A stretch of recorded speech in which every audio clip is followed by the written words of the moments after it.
Hello, this is the From Our Own Correspondent Office at Bush House in London. You can check out what we're up to by signing up to our Twitter feed. But here's a download of our latest programme on BBC Radio 4, introduced, as ever, by Kate Adie. Today, the Greeks stocking up with emergency rations in case chaos follows tomorrow's elections. No question of school for the child stonebreakers of Madagascar, toiling all day so others can get rich. Koreans bow and applaud the British soldiers who fought in a war many here would prefer to forget. And we're off to the gate of 100 pleasures for a taste of decadent pre-war Shanghai. European eyes will be firmly on Greece tomorrow. Pointers to how the general election vote has gone are due in the early evening. The result could have profound consequences, not only for the euro, but for the future of the European Union as well. The main contenders, the left-wing Syriza grouping and right-wing New Democracy Party, are at odds over whether Greece should reject the tough bailout deal imposed by its European partners. Chris Morris has spent the last few days touring Greece, where he's found people desperate to move on from the instability and uncertainty which have stalked their country for months. They were sitting in rows on small plastic chairs in the early evening sun. I'd just arrived at a suburban election rally for PASOK, the Pan-Hellenic Socialist Party, the former giant of Greek politics, and the mood was, to say the least, downbeat. But the most striking thing was this: I couldn't see anyone paying attention to any of the speakers who could remotely be described as young.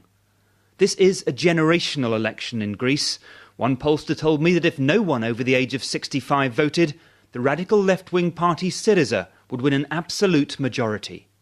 The sparse crowd shuffled on their seats, and a faint ripple of applause drifted away on the wind.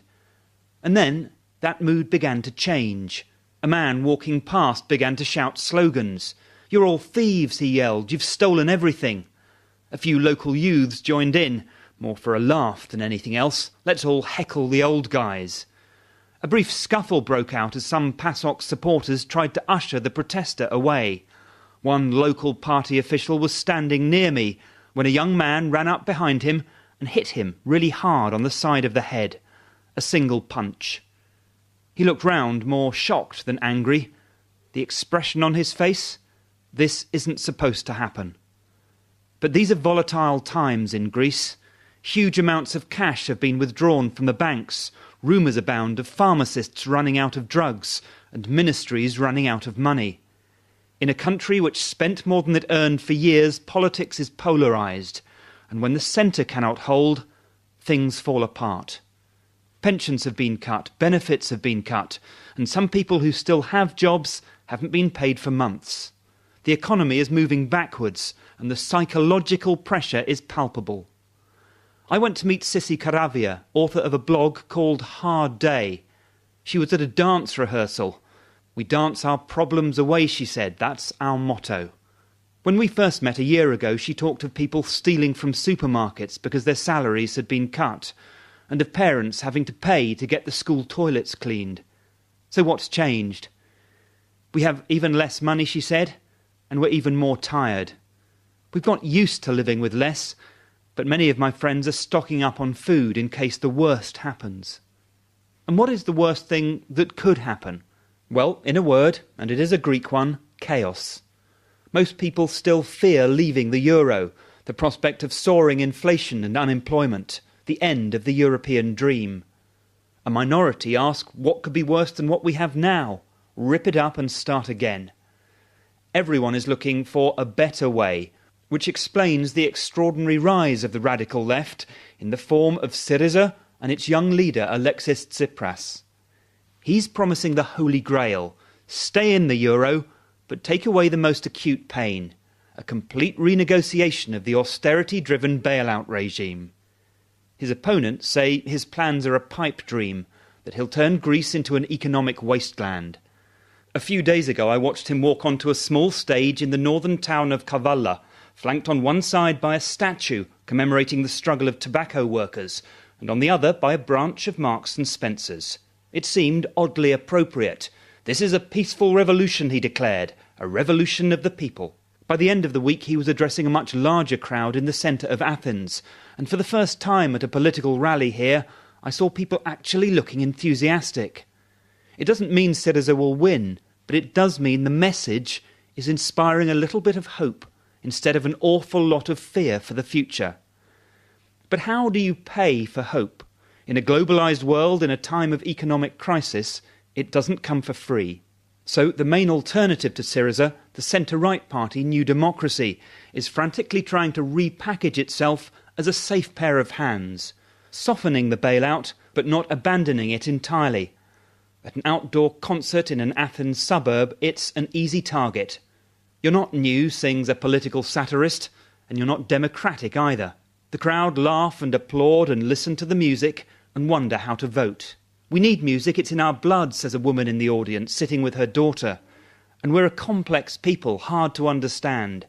Maybe, she adds, everyone should just leave us alone. I know what she means, but right now there's not much chance of that. And that's Chris Morris. A new attempt being made to bring together two arch-rivals in a political crisis which has raged for 3 years on the island of Madagascar. The 15-member Southern African Development Community's trying to broker talks between the country's current president and the man he ousted 3 years ago. It hopes they'll smooth the way towards fresh elections to be held in a few months' time. Luke Freeman, who's just back from this Indian Ocean island off the coast of southeast Africa, says that while the political instability has clearly damaged the island's economy, some people are still prospering. You hear the quarry before you see it. Echoing up from below, rising on the heated midday air, comes an incessant plink, plink, plink of hammers on stone. Then, as you near the edge of the vast pit, the breadth and depth of 3 sports stadiums, the earth opens up before you, and you stare down into a huge grey bowl of granite and dust and human toil. The quarry of Ambatumaru, on the outskirts of Madagascar's capital city, Antananarivo, is a scene of intricately organised labour, full of grimy figures, breaking, splitting, chiselling, carrying, hauling and loading rock, all by hand, not a machine to be seen. Gangs of men, barefoot or in flip-flops, take turns to hammer iron bars into the rock face to make holes for dynamite. Skilled masons split the blasted rock into blocks of unerringly equal size. Loading crews fling these like rugby balls from hand to hand down a human chain to waiting lorries parked in the quarry bed. And dotted everywhere around the quarry are the stone breakers, the source of the constant plink, plink, plink. These are women and children who buy piles of misshapen rocks from the splitters and break them down with homemade iron mallets into small stones for building and road construction. The smaller they break them, the more they get paid. Around them, babies lie swaddled in the shade and toddlers crawl in the dust. Older children, though, are here to work. They are deft and swift, grabbing a rock with one small hand, cracking it into pieces with the mallet, sweeping the pieces aside, and starting again. Nothing else but this, all day, every day. I approach 2 brothers, 10 and 11 years old, who are working their way through a pile of rocks nearly as high as they are. They barely look up, just go on plinking, with dusty faces and bleary eyes. I ask for a hammer, and one of them reluctantly gives me his, and I clumsily split a few stones. A faint smile forces its way across the boy's face. Then the other catches it, and they almost laugh. But then they go back to their work, and their faces set back into tedium, as if shutting down their minds were the most efficient way of passing the dreary day.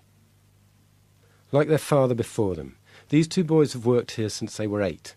Today they will earn about 30 pence between them. Half of that they will spend on food to take to their mother, who is ill in hospital. She coughs blood, they say. The other half will go towards the sum their father owes the moneylender for medicine. There's no question of ever going to school.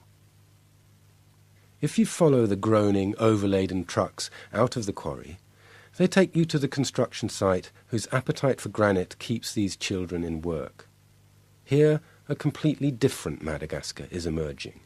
New neighbourhoods of luxury villas and exclusive compounds where sports cars gleam behind electronic gates. Many of the residents belong to the new group of super-rich that has emerged since the 2009 coup d'etat. International observers suspect that much of the new wealth belongs to leading political and military figures close to the new internationally unrecognised regime, and comes from unregulated exploitation and export of Madagascar's natural wealth, precious stones, gold and rosewood from the shrinking forests. There is clearly a lot of big money floating around Madagascar at the moment. One commercial bank made some £8 million in profits last year, much of it through channeling capital to foreign banks. It's clear that in the 3 years since the coup, government investment in education, health and infrastructure has fallen severely. The poverty rate has risen dramatically, and it's believed that nearly 500,000 people have lost their jobs. So there is no shortage of people willing to work the quarries by hand, and no shortage of children whose parents can't afford to send them to school. And with the demand for stone on the rise, more are joining them in the drudgery. Wherever you're listening to this, if it's daylight in Madagascar, children are sitting in the dust, breaking stones to live. All day, every day. Plink, plink, plink. And that was Luke Freeman in Madagascar. The conflict in Korea, in which more than 1,000 British soldiers lost their lives, is sometimes referred to as the Forgotten War. The fighting in the Korean peninsula broke out only 5 years after the end of the Second World War. In this country, it proved unpopular from the start. Even today, it's little commemorated, its battles and heroes little known. But it deeply affected the lives of many British people, those who went to fight, of course, their families too. A group of British veterans has just been back to Korea, and Jackie Bird went with them. They were an incongruous sight amid the frenetic morning rush hour of Seoul's main railway station. As an array of coffee-clutching commuters in suits hurried past, a group of British war veterans, dapper in regimental blazers, military berets with a cluster of well-polished medals, began to muster on the equally well-polished concourse. They were heading for the climax of a 5-day visit to this cosmopolitan capital, a city that most had last seen flattened and smouldering 60 years before.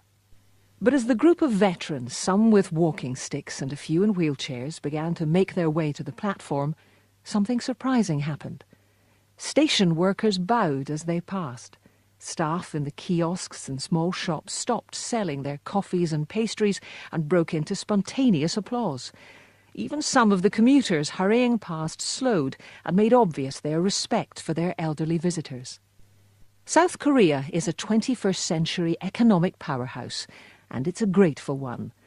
The Korean War of 60 years ago may be a footnote in Britain's public consciousness, but its mass loss of life and the sacrifice of the American and United Nations forces who came in its hour of need is ingrained in South Koreans young and old. In 1950, military conflict was the last thing threadbare Britain needed. It had just emerged from the Second World War and hadn't the stomach for another. By necessity, it dispatched to Korea a fighting force mostly made up of young national servicemen. The majority were teenagers who'd never ventured outside their hometowns when they were packed off to a distant Asian peninsula. Their meagre 16 weeks of training couldn't prepare them for what lay in store: ferocious hill battles, trench warfare, and attacking human waves of well-drilled Chinese. After the war ended in a face-saving armistice, territorially the sides were almost back to where they started. This inglorious culmination did nothing to remove the apathy on the home front.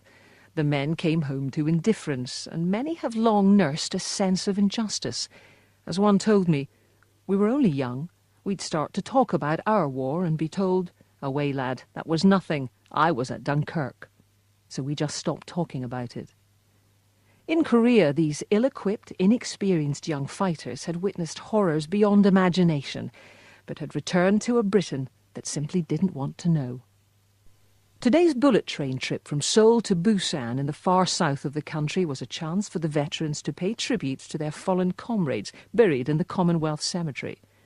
The South Korean government picks up most of the bill for these revisits, as it calls them. Those who come can bring a partner. Usually it's wives, sons or daughters, loved ones who've spent a lifetime listening to a story of war and to find themselves written into this final chapter. As the train sped past unprepossessing countryside, I fell into conversation with John. Too young to have fought in the war, I presumed he was accompanying a veteran.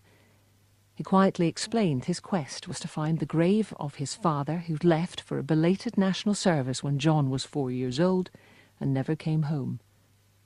John had only just learned of the revisit programme that had enabled his trip, and as we spoke it seemed the hurt of a conflict ignored wasn't restricted to those who'd fought in it.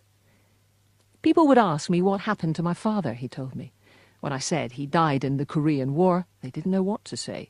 They had no idea British troops were even involved. John's mother had remarried someone who'd never wanted another man's children. The consequences of this faraway war had seeped down through generations. At the cemetery, torrential rain falling vertically and unrelentingly from a leaden sky added to the poignancy of the occasion. The skinny, cocky young servicemen who bounded off troop ships 60 years ago were now a fragile cargo. Young Korean helpers eased the infirm across the slippery, sodden ground and hauled wheelchairs up saturated inclines. As the wives and middle-aged children huddled under a canopy, the veterans stood to attention in the face of the elements, dignified in the intensity of the moment and lost in their memories.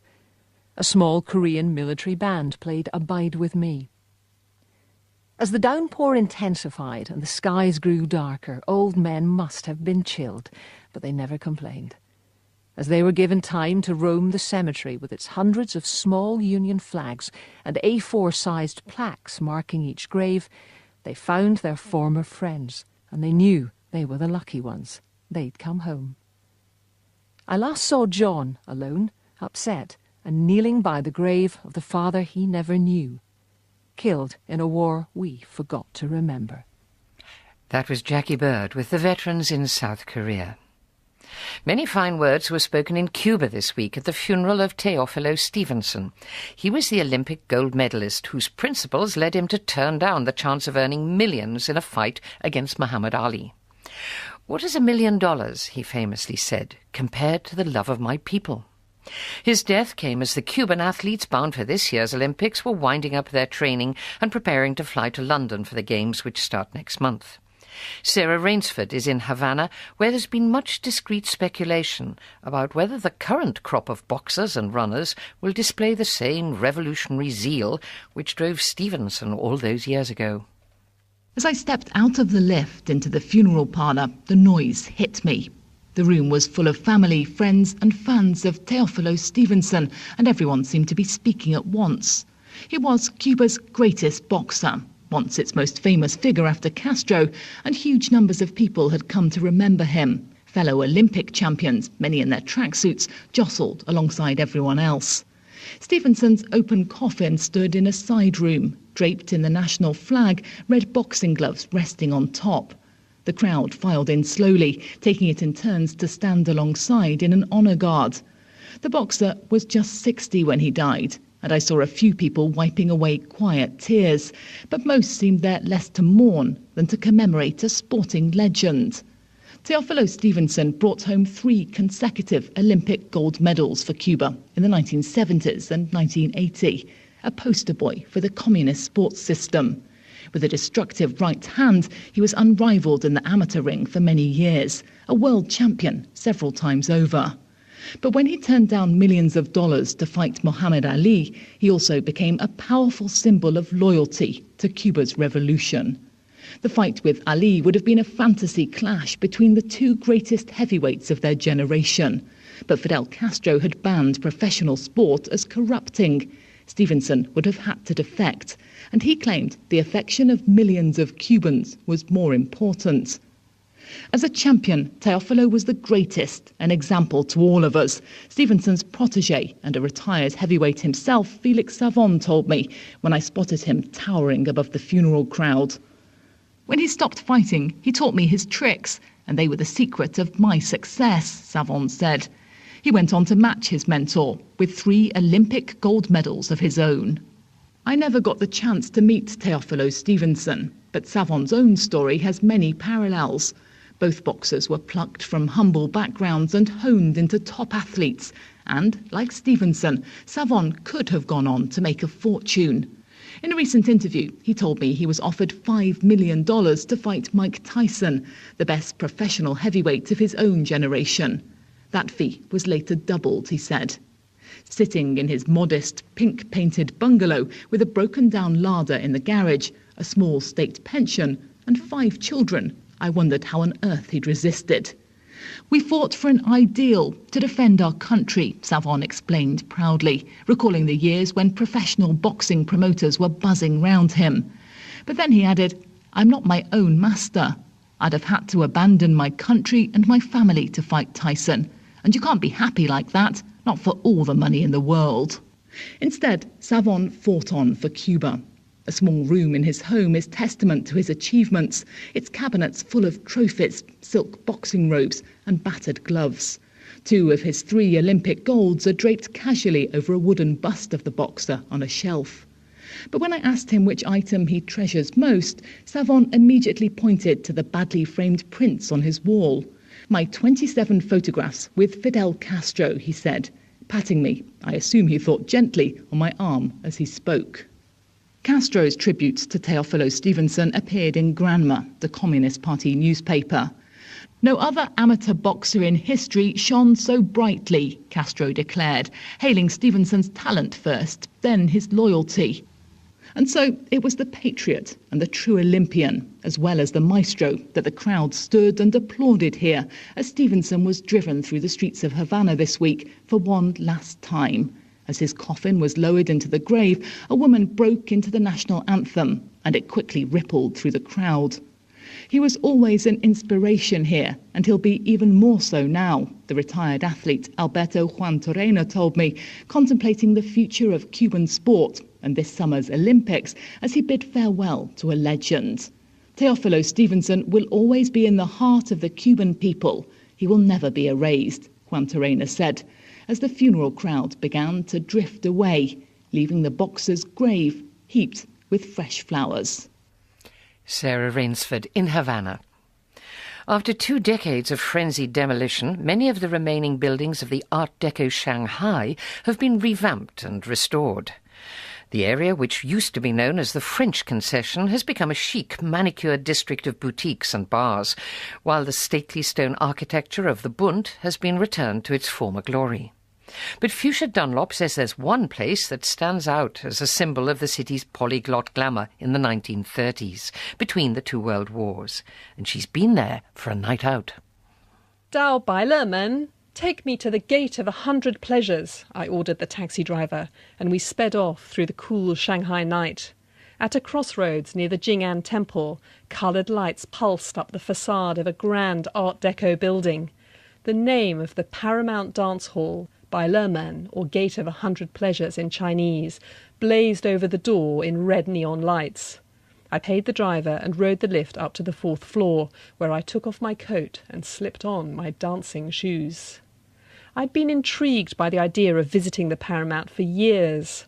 In its heyday in the 1930s, it was one of the world's legendary dance halls, a place where Chinese tycoons and gangsters mingled with pretty girls and foreign adventurers in an atmosphere of giddy modernity.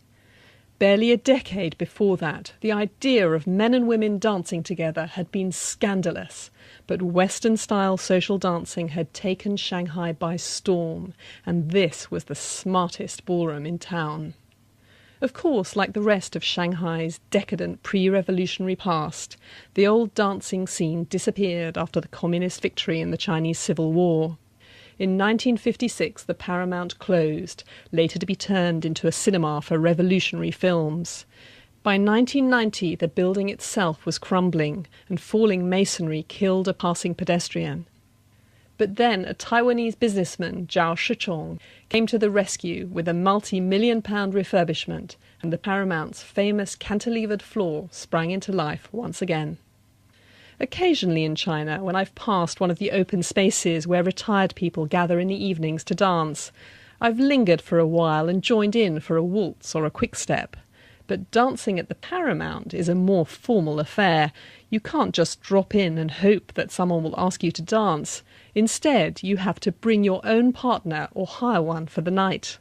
In the glory days of ballroom dancing in Shanghai, men bought tickets on the door and exchanged them for dances with professional hostesses. These days, a woman is allowed to hire her own man. When I entered the ballroom, my dancing instructor and date for the night, Mr. Cao, was waiting for me, elegantly dressed in a black shirt and pinstripe trousers with slicked-back hair. A professional dancer from Anhui province, he'd been working at the Paramount for nearly a decade. And there was the famous dance floor, surrounded by tables and banquettes, illuminated by a grand chandelier and some multicoloured lights. On the stage, a small jazz band were playing a waltz as part of their set. Mr. Cao led me out onto the floor, and although my dance steps were rusty, with his expert lead and a few embarrassing tangles, I found myself remembering how to waltz. Over the rest of the evening, he took me on a crash course of all the dances I'd once learned and long forgotten, the foxtrot and rumba, quickstep and jive. A few other couples danced around the floor, but never more than a dozen, and the surrounding seats were sparsely populated. Most of the couples, Mr. Cao told me, were students with their hired instructors, the female teachers in elegant qipaos, traditional Chinese dresses, the male ones sleek in their black trousers and shiny shoes. Any of the old Paramount crowd, the Shanghainese who had danced here in the 1940s, I guessed, were probably past their dancing days or no longer around. Later in the evening, a Japanese tour group joined the fray, no doubt hoping, like me, for a glimpse of glittering, decadent pre-war Shanghai. But that old Paramount magic was elusive. Outside, Shanghai was enjoying another golden age as a fashionable international city, but it had nothing to do with ballroom dancing. On the Bund, the restored colonial waterfront, the rich and glamorous of the day were sipping cocktails and tasting modernist cuisine, while in the former French Quarter, bright young things were eating pizza or dancing to garage music in the latest nightclub. On the Paramount dance floor, my nostalgic fantasies crumbled every time the live jazz gave way to a session of recorded international pop, and it was hard not to be disheartened by the near-deserted floor. But the jives and jitterbugs were as fun as they always are, and the best exercise I'd had in ages. And when Mr. Cao and I settled into the gentle pace of a waltz as the jazz band played, I closed my eyes to the disco lights and was able to imagine myself back in a vanished era. Fuchsia Dunlop there, getting just a hint of how it was in glittering pre-war Shanghai. That's it. Next week I'll be here with more from our own correspondents on both Thursday and Saturday mornings. Do join us. Goodbye. One local party official was standing near me when a young man ran up behind him and hit him really hard on the side of the head. A single punch. He looked round, more shocked than angry. The expression on his face? This isn't supposed to happen. But these are volatile times in Greece. Huge amounts of cash have been withdrawn from the banks. Rumours abound of pharmacists running out of drugs and ministries running out of money. In a country which spent more than it earned for years, no one over the age of 65 voted, the radical left-wing party Syriza would win an absolute majority. The sparse crowd shuffled on their seats, and a faint ripple of applause drifted away on the wind. And then that mood began to change. A man walking past began to shout slogans. "You're all thieves," he yelled. "You've stolen everything." A few local youths joined in, more for a laugh than anything else. Let's all heckle the old guys. A brief scuffle broke out as some PASOK supporters tried to usher the protester away. He's found people desperate to move on from the instability and uncertainty which have stalked their country for months. They were sitting in rows on small plastic chairs in the early evening sun. I'd just arrived at a suburban election rally for PASOK, the Pan-Hellenic Socialist Party, the former giant of Greek politics. And the mood was, to say the least, downbeat. But the most striking thing was this. I couldn't see anyone paying attention to any of the speakers who could remotely be described as young.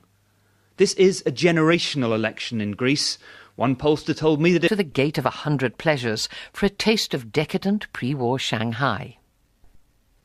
European eyes will be firmly on Greece tomorrow. Pointers to how the general election vote has gone are due in the early evening. The result could have profound consequences, not only for the euro, but for the future of the European Union as well. The main contenders, the left-wing Syriza grouping and right-wing New Democracy Party, are at odds over whether Greece should reject the tough bailout deal imposed by its European partners. Chris Morris has spent the last few days touring Greece. Hello, this is the From Our Own Correspondent Office at Bush House in London. You can check out what we're up to by signing up to our Twitter feed. But here's a download of our latest programme on BBC Radio 4, introduced, as ever, by Kate Adie. Today, the Greeks stocking up with emergency rations in case chaos follows tomorrow's elections.